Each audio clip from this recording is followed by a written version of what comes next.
Aloha and welcome to Restaurants Hawaii on ThinkTech Hawaii. I am your host, Sheryl Matsuoka, the Executive Director of the Hawaii Restaurant Association. And joining me today, I have two guests, and it is my honor to introduce Greg Maples, the Chairman of the Hawaii Restaurant Association and Vice President of Restaurant Services at the Polynesian Cultural Center. I also want to hi, Greg. And I would also like to introduce Ryan Tanaka, who is our incoming chairman of the Hawaii Restaurant Association and the president of Island Business Management. Hey, Ryan.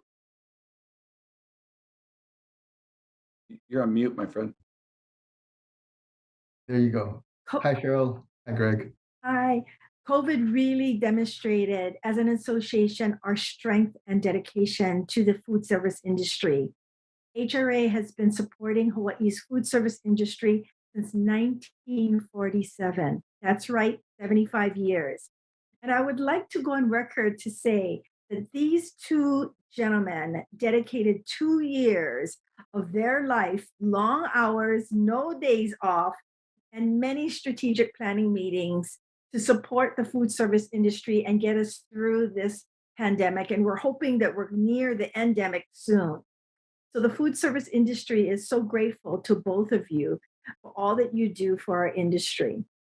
The restaurant and food service industry is among one of the hardest hit industries that was impacted by COVID. And today we're discussing what we learned in 2021 and what do we anticipate that 2022 will bring. First, let's discuss, as restaurateurs, what did we learn in 2021? Many restaurateurs and business owners are watching us, and I know that many are taking the time right now to reflect and to think about, what did COVID bring to me in regards to my business? What did it reveal? So, Greg, what are your thoughts? What did we learn as restaurateurs in 2021 from this pandemic? I think for me, there's probably five takeaways that I get from the pandemic. I'm sure there's a lot more and it differs per person. But at the start of the pandemic, I think the majority of not only American restaurants, but certainly restaurants in Hawaii, we made our sales through what we'd call in-person dining.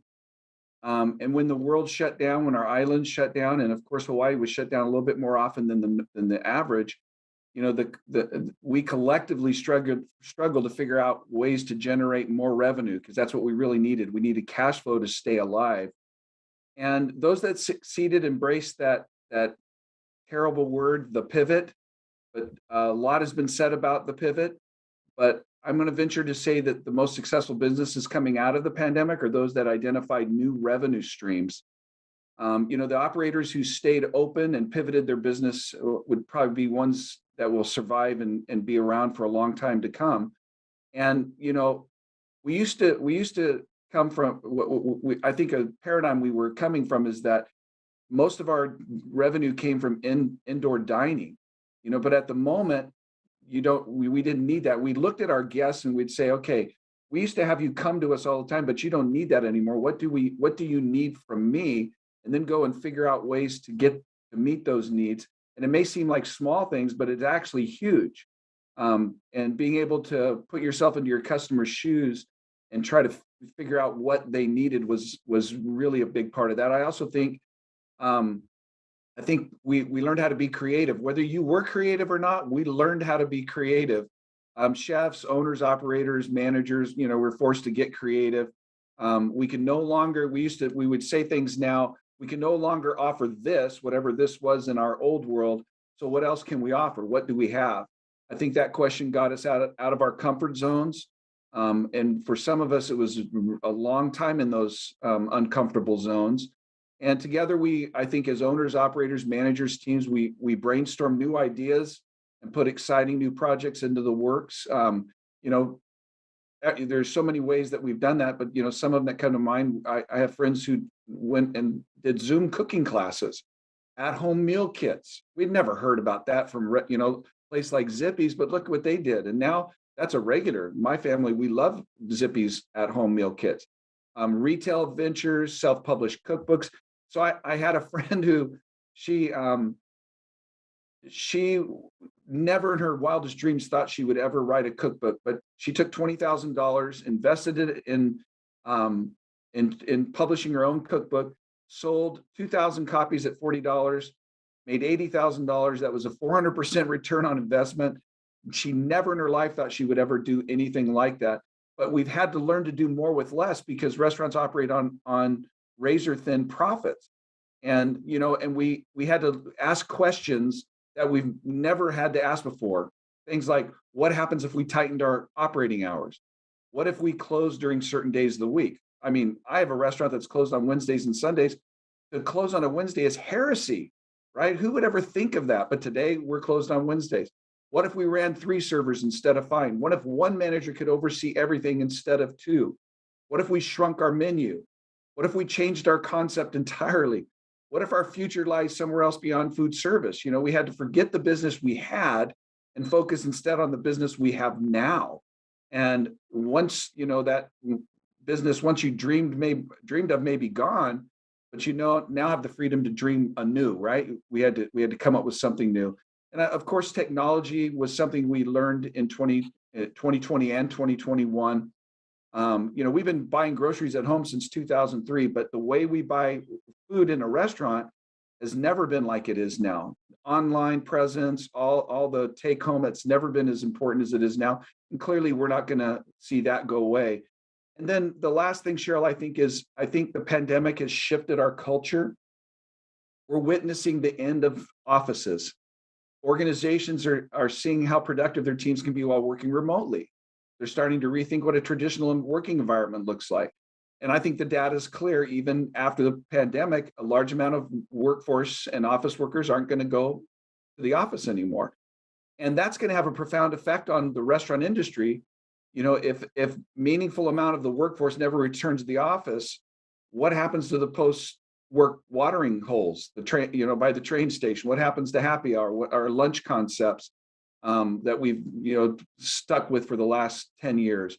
If executives can work from anywhere, who's to say they're not going to invite their people home for dinner? And that's going to open up a whole new opportunity for us to do that. So the office culture is changing, schools are changing, our exercise routines are changing. I mean, there's a mirror I can buy that I can look at myself and it talks to me and tells me what to do, and I can work out in front of it instead of driving all the way to Kaneohe for workout. Obviously, I don't do that, and should. But those are some of those things are brand new to us. And at the end of the day, those are things we've learned, and those are the things that we're going to have to embrace going into the future. Thank you, Greg. I agree with you on all points. And this is going to be so valuable to many of the restaurateurs that are looking at 2022 and saying, I have to do one thing, what would that be? And you're right. All of your list is accurate. So Ryan, what did you put your restaurateur hat on, and what did you have as a takeaway from 2021? Well, first of all, thank you, Sheryl, and thank you for the introduction. I think you should also be recognized as one of the key people who really was an advocate for the restaurant industry during the pandemic. So thank you for all of your hard work and your many contributions. And we all have, we're indebted to you in so many ways. And what Greg has already covered really, I think, speaks to the array of changes that restaurant owners saw, and they had to pivot. They had to get creative. They had to try all these different things, and even that combined wasn't enough. So I think if I were to just to add to what Greg was saying, the 3 things would be taking care of your employees, right? Above else, just making sure that understanding they are the backbone of any restaurant, of our restaurant specifically, and just to express our gratitude for them, put health and safety as our number one priority, and to find ways to be proactive in taking care of their needs, looking out for them because they're taking care of the customer, right? So if you think about the consistency in your food and service quality it can be a reflection of job satisfaction. Second, I would look at the landlord relationship. So many of these agreements were made pre-COVID. So you have these, mounting pre-COVID lease rents and accumulating rents piling up for months in many cases. And what do? And there's financial pressure on both sides. So how do you give a little? And that can be the hardest discussion to have. So finding ways to be proactive and be honest and pay some rent, and yet be also forthright that, hey, this is the reality, this is what we're facing, having those hard discussions and trying to find a way to make it work and stay in there, because in many cases your landlord per the lease agreement can determine the fate of your restaurant. Last in 2021, it was finding ways to take time to secure federal funding. There was so much money available. In 2021, it was the second round of PPP, the Restaurant Revitalization Fund, the Employee Retention Credit, and that Employee Retention Credit is still available today. And Cheryl, you and your team have done an outstanding job at promoting that for all of the HRA members. And I would just remind restaurant owners, it's still available. So if you haven't already looked into it, talk with your CPA. If you are a Hawaii restaurant facing restrictions, you most likely will qualify.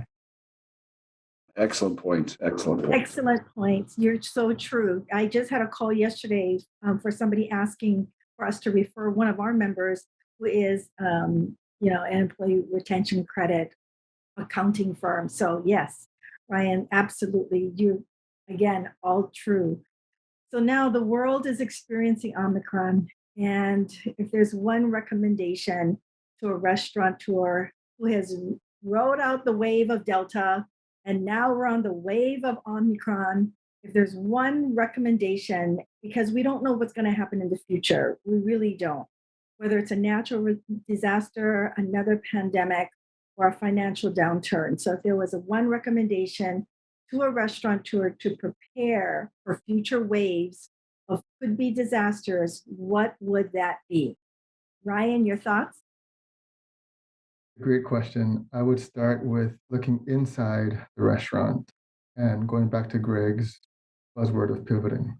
You really want to pivot during the years ahead, and that starts today. And you may have not pivoted far enough.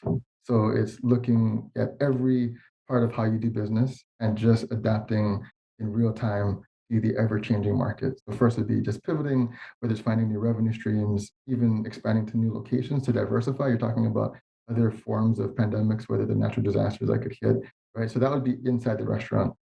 Outside of the restaurant, it's, in my opinion, it's diversification. It's just investing in real estate, marketable securities, buying other businesses, other restaurants, going into other industries, making sure that, if there are other pandemics or other global disasters or things that happen, it's just staying resilient so that you can ebb and flow with the market as it changes. Excellent. Absolutely. Because we don't know what the future will bring. And God forbid, there's be another disaster. So, Greg, what is your thoughts on one recommendation to a restaurateur to prepare for any future waves? Yeah, I love what Ryan said. Clearly, great advice. Some of the things that came to my mind were we have to make sure going forward that we put our CFO hats on and remember that we might be coming out of it, and come in the coming months we might start to see sales come back. I know personally that there's a lot of restaurants still carrying a lot of debt. My advice is, as Ryan said, look internally, but man, manage your cash flow tight. Now's not a time to go buy a new car, buy a new house. I do believe that there is an opportunity to invest and diversify, like Ryan says, but you got to keep your house clean. You got to keep your house organized, because this isn't over. And I know a lot of people who are doing really well because they got the government subsidies and assistance. I agree with Ryan 100%. Sheryl, you've done such an incredible job getting that message out. But if somebody's listening to this and they're just now finding out about, hey, what are they talking about? You need to contact us, because there's money still to be had out there, and there may be more money coming. But you have to take care of your financial house, because I think we've got another 12 to 24 months of really managing our cash flow tight. And so you have to really get in and dig deep on what's important and what's not. And that's going to mean looking at things like what I talked about earlier. Do we need to look at shifts that are not profitable? Do we need to look at products that are not profitable? You really are going to spend the next 12 to 24 months fine tuning and going through your business with a fine tooth comb, finding things that matter and things that don't, because I think that the business is still going to ebb and flow. So the industry, I don't think we're settled on what we're going to look like yet. I think it's still going to take a couple of years. And the other piece I would have is if you've made it this far with Omicron here, don't give up. Omicron's a different animal. Okay, it's different. It's not like Delta. Thank the good Lord, people are not dying, and we're not seeing hospitals filled up with people that have Omicron. Wouldn't that be terrible? Because we're averaging 4,000 cases a month here in the islands. But it's a different animal. So you've made it this far. Don't quit. Don't give up. So true, Greg. And I might as well discuss it now. I was going to use it in my closing statement, but the Restaurant Revitalization Fund, the National Restaurant Association, has really been, again, up at DC, knocking on doors as we're getting ready for the next session to open and letting them know that we want to refund the Restaurant Revitalization Fund. Hawaii was very lucky. 1/3 of our restaurants here in the islands received Restaurant Revitalization Fund, what we fondly call the RRF, but that means 2/3 did not. And Yeah. so we really need everyone to fill out the restaurant survey to let our delegation know that we need to refund that fund because it's a pure fund, it's a grant, Yeah. and you don't have to pay it back. And that's something that if we don't fill out the survey and give National Restaurant Association an opportunity to go to Washington and pound the pavements for us, then, I'm sorry, but we need to do it. We just need to do it. Well, and let me take a page out of the Ryan Tanaka book, which has been excellent. Ryan has been relentless about telling people, even if you think you won't qualify, try it anyways. 9 out of 10 of the people who said they wouldn't qualify ended up qualifying and got substantial amounts of money. And and I just love how Ryan has been relentless with this because he has his own personal story about how his person was telling him, I'm not gonna, and Ryan, you can tell that story if you like, but I just think it's a great story that the average Joe entrepreneur out there might be like, oh, I'll never qualify. Trust us, try it. It's not gonna, we even have people who will do the work for you. Yes. We know people that will actually do the actual work to tell you if you're qualified. But by golly, don't give up, right? Don't give up on that. And if you're listening to this and you need help, I'm sure we'll have numbers at the end and places you can call, but my goodness, there are people out there that can help you. At least give it a try. My guess is there's probably about 10, maybe 15% of the people out there that for sure wouldn't qualify for whatever reasons, taxes not filed or whatever. But there's at least another third of the people in the restaurant business in Hawaii that would absolutely qualify. Ryan, you want to touch on the ERC, then the employee retention credit? Because, like just mentioned, I just had a call yesterday. People are still calling me on it. And you're right, Greg. If anybody has any questions about the employee retention credit, whether they qualify or not, all you have to do is email me at info@hawaiirestaurant.org. Ryan, you want to tell your story? No, I think Greg covered it actually. A different experience is there was someone who their spouse was adamant that they wouldn't qualify. And it turned out that, she got a second opinion and they ended up qualifying and they received money. It's in their bank account now today. And that's, a matter, again, $7,000 per quarter in 2021 through the third quarter, $5,000 per employee in 2020. So the numbers are very high for restaurant owners. And if you're not taking advantage of it, this is a really easy time because you have during this lull, right, of getting ready for this next hopefully wave of tourism, not new case counts. But there is you have to make the time to just put your application in and see what happens, and you'd be surprised. Thank you, Ryan. Yes, I know that she was very pleasantly surprised. So we have gotten so many calls because people don't really understand what it is. So we did have a webinar. We will continuously get that information out there. So, right now, not only the restaurant food service industry, but other industries, the retail industry, the construction industry, everybody is shorthanded and everybody's looking to build up their employee base. I don't know of a company that is fully staffed at this time. So, one of the things that I'd like to talk about is, how do we keep our valued employees and how do we now put the word out that we have positions that we need to fill? Do you want to make any comments, Ryan? Sure. Let me start with the pandemic has really brought us unprecedented times. And what it's done, we've said it's put the pressure of the pandemic with the ongoing restrictions on the backs of restaurants.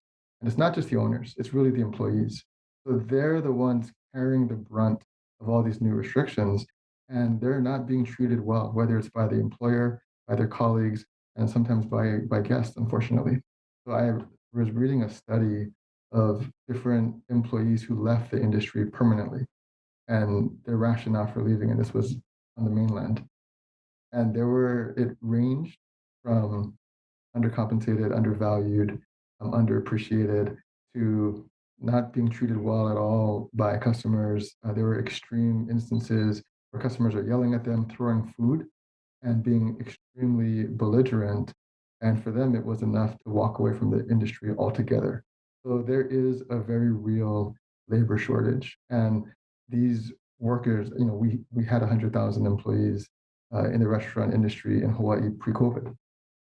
How many tens of thousands have we lost? And we thought it was because of the federal plus up. So we waited and those jobs did not come back.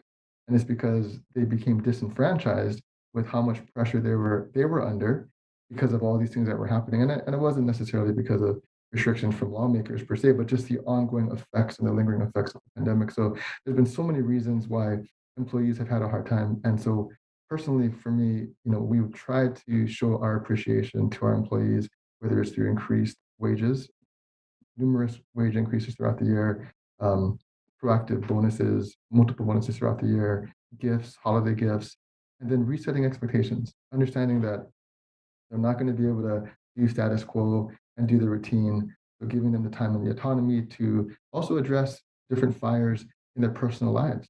Right? There's been more people out sick, there's deaths of loved ones, and people who are having their cars break down on them, and they need time to repair all that, right? To address that. So giving them the time, paying them for that time, and then thanking them and welcoming them back in whenever they're ready. So it's just been really compassion and understanding, and trying to compensate for the amount of pressure that they're under. And sometimes that misunderstanding it can go a long way if you don't have the chance to communicate with them every step along the way. So it's been a challenge, and it's going to continue to be a challenge. And in terms of how do you then go from taking care of your existing employees to recruiting new employees? Word of mouth is going to be your strongest Yes. marketing tool. So if they're happy, if they know that they're being treated well, they will tell their friends and their family, people who are looking for work, they're going to come in. Obviously you have the traditional advertising. The Hawaii Restaurant Association is doing a great job at tracking all of the job fairs, getting um, people who are interested in working at a restaurant, and then circulating it to restaurant owners to say, hey, go ahead and contact them. These could be really qualified candidates. So if you're considering joining the industry, send Cheryl your resume. If you're a restaurant owner and you're looking for people, Cheryl is actually a great resource for you to fill holes. And right now, there's so many vacancies across the board for so many restaurant owners. You're so right, Ryan. And one of my messages is even to future employees, even if you don't have a resume and maybe that's not something that you're comfortable with, just give us a call. Just call me, because if you call me, and I understand that not everybody has access to a computer and a printer and has a resume or knows how to design one, we can put you together with a restaurant or somebody in your neighborhood. Ryan, during the pandemic, I had so many people that don't have cars, and so, if you happen to live in Mililani, we have a list of restaurants in that area that have positions open. If you're near Waikiki, I can put you in touch with restaurants that are have available openings at that point too. And you're right, Ryan. One of the ways is this is a small island. Word of mouth is the best. And with the youth coming in, if everything's on social media, I see a lot of companies and businesses, organizations all posting on Instagram, that they're having, positions open right now, and people are looking at Instagram posts and saying, oh, there's a list of benefits. And benefits is one of the ways that people may have not realized they had flexible hours or they had medical coverage. One of the things I'm hearing is as the pandemic settles down, people are realizing they've gone 2 years without any medical. and now they need medical coverage and they need, work done. So one of the benefits is if you do work for a restaurant or a food service organization and you're more than 20 hours, we do also provide medical coverage. So, Greg, how do you retain your employees and how do you find new employees? Oh, I am so grateful for what Ryan talked about. All those things, and you and he both are so important. I just had a conversation with somebody, probably what's today? Wednesday, Tuesday, Monday, I guess it was yesterday.